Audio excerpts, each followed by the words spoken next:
Okay, go. Fair enough. Hello there, it's Patty Reardon with Smokestack Hobby Smile. Shop. This is Smile. our second episode. Okay, yeah. All right. He's laughing. Okay, you going to start again? No. Oh my He's gosh. still recording the first All time. righty. He's keeping Hello, it rolling. everyone. This is Patty Reardon with the Smokestack Hobby Shop here in Lancaster, Ohio. This is going to be our next episode in Tales from the Hobby Shop. And today we're actually going to feature one of our employees. This is Noah. Everybody who's been in the hobby shop knows Noah. He gets described, people walk in and they either say, "Is Noah here?" or "Is that young guy here with the blonde hair, the little guy?" So he is definitely, a fixture, and many customers are lost when he isn't here. So we thought we would just, have a discussion with him and find out a little bit about what makes him so special. I do want to say that it's very busy in here today, which is a good thing. So you'll hear some noise, I guess, in the background. All right. So Noah, welcome. Hello. And I guess I wanted to lead off with kind of how'd you get started in hobbies? Well, I've been surrounded by RC cars. I don't know. I can tell you pretty much all my life.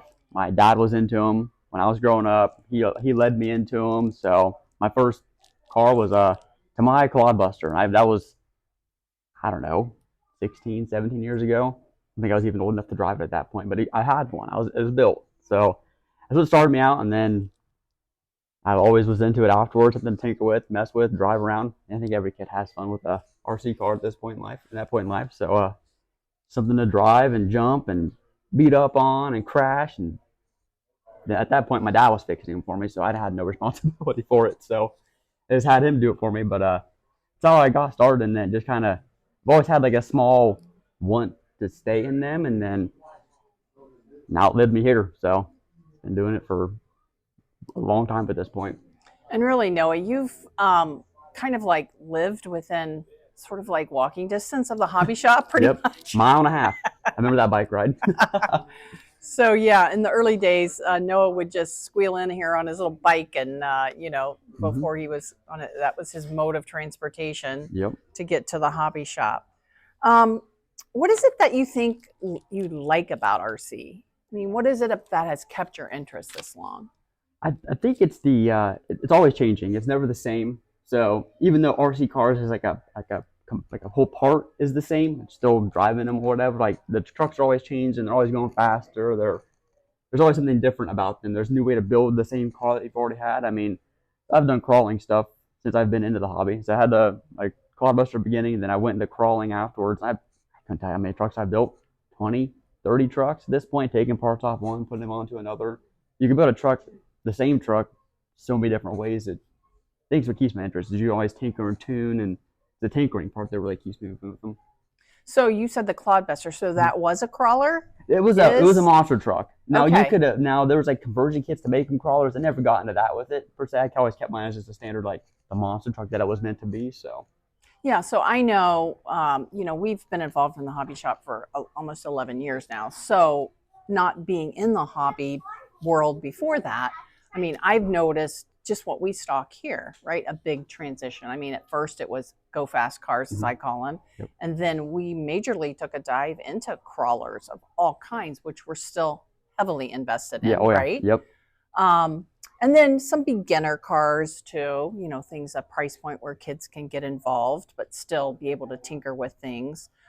Some of the things I know that we've gone, drag racing has been a thing that comes and goes. Racing for a little bit. And then drift cars. I mean, I guess that's kind of that's been my next the current obsession, right? Yeah, talk just a little bit about that and why that's kind of attractive to you right now.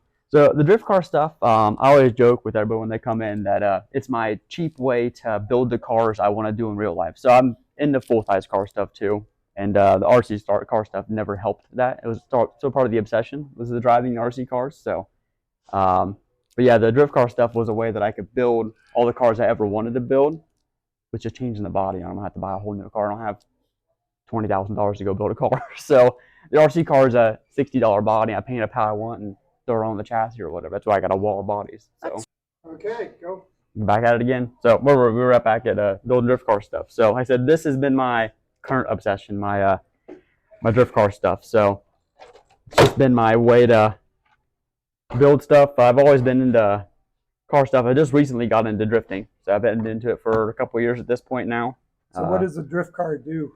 Which drift car stuff is just in the name of what it is. So drift car stuff is more it's a sport, sliding a car versus grip driving a car. So controlling it while it's sideways, hitting certain zones, stuff like that. So this is my it was a current obsession with this doing stuff. The drift car stuff has been very popular lately, just in life. Seems like everybody's getting into it, so it's definitely pretty fun to be a part of it in a sense of learning and figuring how to tune them and all that stuff. So that's been my that's why I like it so much. Is And this so we've thing is sold kits, Mhm. but Oh, yeah. and typically the kits don't have any of the electronics, right? So Yeah, you no. have to decide.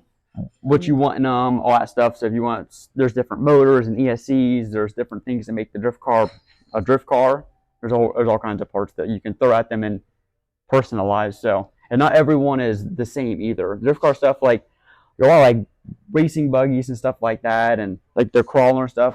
You're making a truck crawl good or race or car race good, but the drift car stuff is a personal thing. It's how you drive, and it's all different. Like everybody's driving style is different. The drift stuff is really what you would see a difference in people's driving styles, how the car's set up, how it's built. There's a lot of differences in all that stuff. So not everyone. You can build a kit, but it doesn't mean that you can drive it either. So that's kind of what I find fun with is it's personalized. You have to figure out what you like to do, how you Okay. like to drive, and what works for you. And then it becomes So more it's a of lot more. It sounds to me like it's that part of your brain that just Yeah, continues to it's push more for a challenge. Yeah, it's more right? technical. Something- Yeah, there's always something you can do. I'm always changing just small alignment things, the length of the chassis, all kinds of stuff to make it just drift better every time I go out and drive it again. So I'm always tinkering with it. Well, and we do have on our YouTube channel, which is where you'll find this video as well. We do have some videos of some call them Sideways Sundays, some drift events where you'll see Noah racing and some of the other guys with their drift cars. So let's just segue into when we talk about all those electronics and everything. So to me, another thing that you've helped me to realize is how hobbies are a great STEM activity. We have a lot of customers come in and look for a boxed STEM project, and I say, really, everything we have in this store is a STEM project. Mm-hmm. So talk just a little bit about how all these things you've learned that you can apply to. I mean, people bring broken things in all the time and you fix them. Don't do that, by the way. But you have a knack for fixing a variety of things, and it goes back to just that basic understanding of how things work that you've learned through hobbies, right? Yeah. So it's always just been, it seems somewhat, I've kind of boiled down, it's almost like a mindset I've kind of found. Like it's an RC car. The worst you can do, it's already broke, you're going to break it again. It's not like a car where you like, oh, I need to change a brake, and next thing you know, your car doesn't stop. It's not. So that's how I've kind of gotten into the repairing and tinkering and like just the knowledge of being able to fix whatever I put in my hands. It's not like started out the RC car stuff, and of course it's nerve wracking at first. I wouldn't say that I was out there tearing apart a whole car and putting it back together. I remember I bought a 16 scale E-Revo. That was my second or third RC car that I ever purchased myself, and I broke the front diff in it. It was you had to take the whole front of the chassis off. You had to put it all together, or take the whole front end off this, right? Steering components. You had to open the diff. You pretty much had to get to like the very internal part of the car. And I remember taking it apart. And at that point too, I was, I don't know, probably 16-ish at that time. So took it all apart, figured out what was wrong with it, and then had to go buy the parts. So this was a week-long project because it started on like a Tuesday or something like that, and had to go. I think I worked on that Friday, so I went and bought my parts that Friday. So it was a part for a week.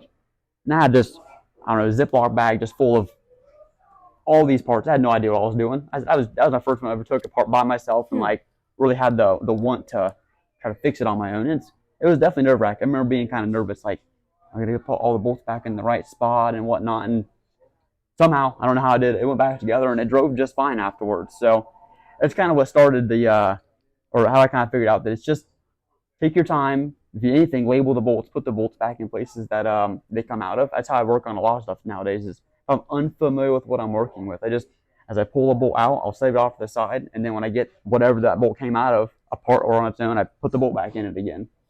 Super, super simple stuff. So I'd say it's simple. Obviously, not everybody thinks like me. So, but the things that you've learned over Yeah. time to be able to conquer kind of that fear of diving into something. I mean, we definitely do repairs here at the shop, but ultimately the real objective is to get people to learn and to be able to repair their own cars, because that is part of it as well.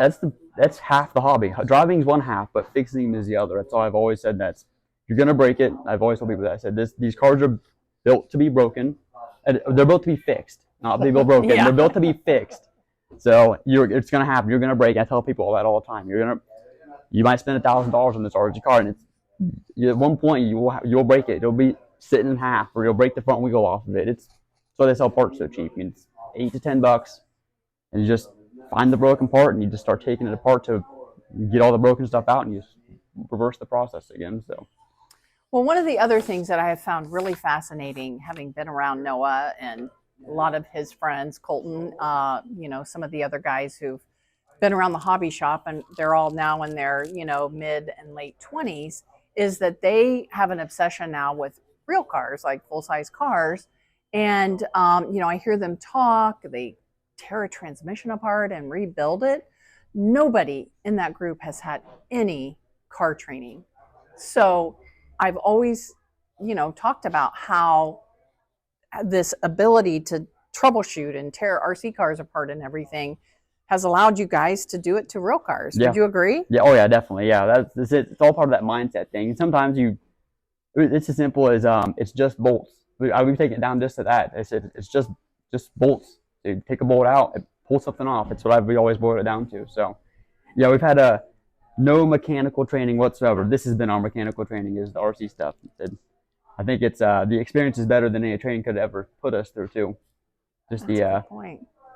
Just doing it. Like I think training and looking at a screen or having somebody tell you how to do it is one thing, but being able to actually put hands on, that's the way I've always learned, is actually messing with my own. If I mess up, well, then I learn from my mistake and I fix it again or go a different route with it. So that's what it's I've always done it that way. So real car stuff, I've had suspension off cars, we've built motors, we've done full wiring harnesses. It's all in the broad sense. When you boil it down to just simple terms, it's all the same thing.